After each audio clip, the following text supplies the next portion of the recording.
Nakakagulat ka naman, bata. Ay, hindi po ako bata ha. Ako po si Jomel. Sino po ba kayo? Ako si Init-Init, ang araw na asawa ni Apo ni Bolinayan. Init-init?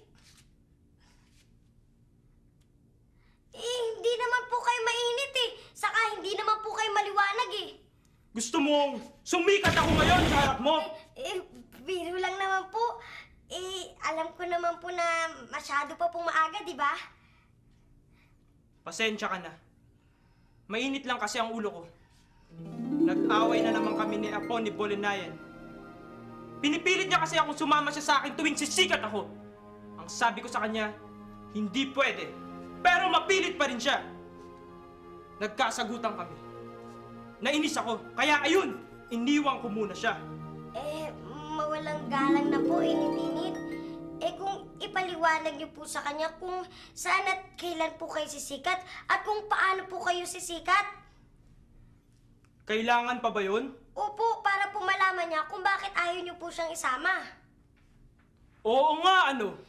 Sabi po ni Lola ko, para daw po mas malinaw ang kwento o pagsasalisay, gamitan daw po natin ang mga uri ng pang-abay na panunan, pamanahon, at pamaraan.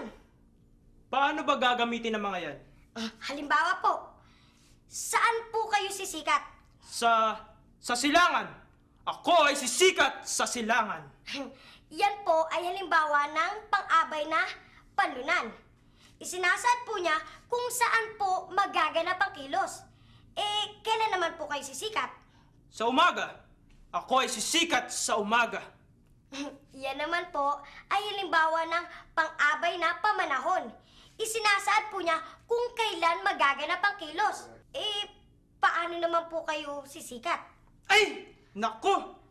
Kung nasabi ko lamang kay Apo ni Bolinayan, ako ay sisikat ng napakaliwanag at napakalakas na hindi niya makakayanan ng init. Yan naman po ay pang-abay na pamaraan dahil sinasagot po niya ng tanong na paano. Dapat pala sabihin ko sa kanya lahat ng yan. Kung saan, kailan, at paano ako sisikat. Para maintindihan niya at mapatawad niya na ako. Sandali lang po. Init-init. Kasi po, mag-uumaga na po. Baka po pag sumikat kayo, ako naman po ang matunaw. Baka pwede lang po. Maraming salamat sa tulong mo, Jomel. Pupuntahan ko na si Apo ni Bolinayan ngayon. Pupuntahan ko siya sa langit. At sana, patawarin niya ako ng taos puso. Sige, paalam.